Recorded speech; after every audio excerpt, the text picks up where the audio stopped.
So specifically, do you think that there's a way that the church, whether it's us or other churches, can assist Carolyn out of her generational poverty?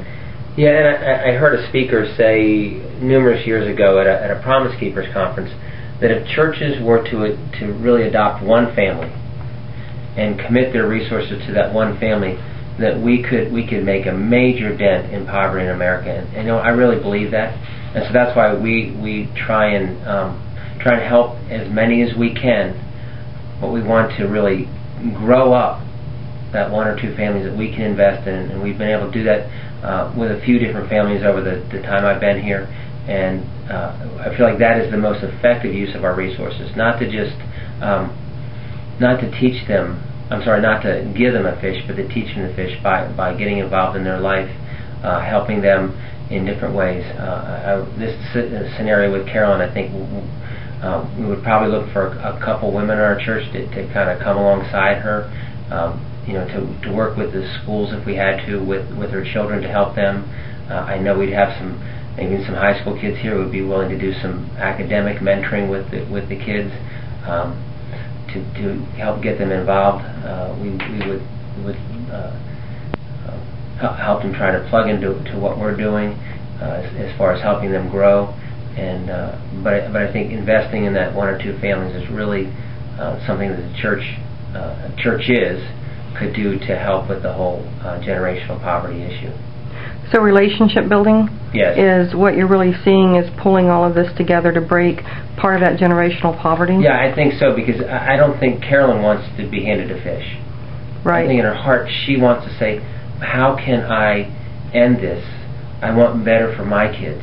I don't want them living on this system, having to make these phone calls like I'm making now. I don't want that for them. Mm-hmm. And so I think to say, Carolyn, let us come alongside and do life together with you. Not just be this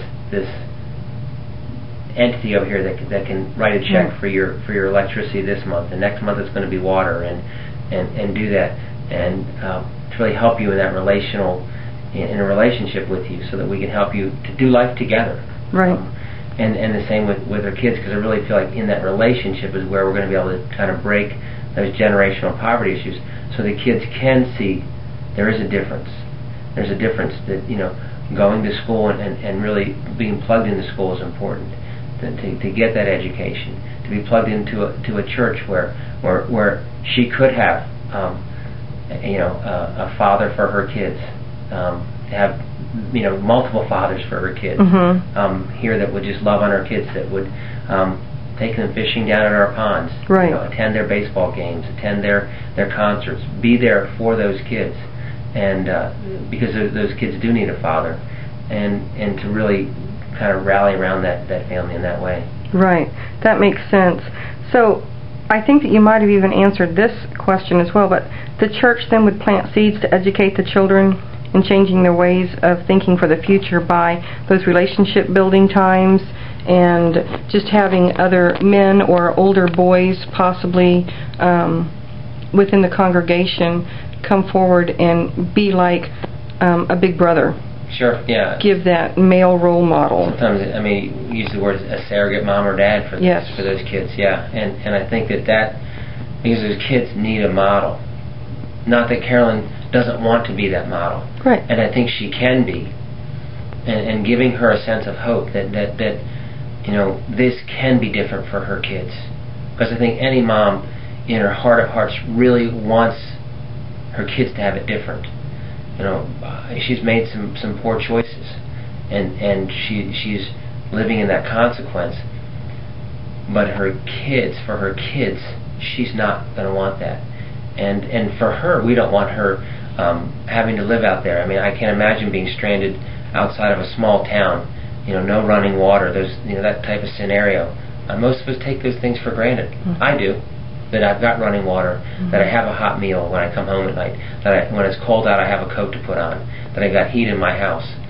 Some of those basic needs of life that as we get into that relationship, we can provide her some of those basic needs, and help her learn a trade or a skill that she could find something, and maybe maybe taking advantage of some, not advantage of, but using some of the social services that are available, plus the other things that we have here in town. I feel like that's the best way that we as church, rather than spread ourselves thin over 8, 10, 12, 14 families, if we were to take that one family and really pour into Carolyn and her 4 kids to help them break the bonds of that generational poverty, I think is the best use of our resources as a church.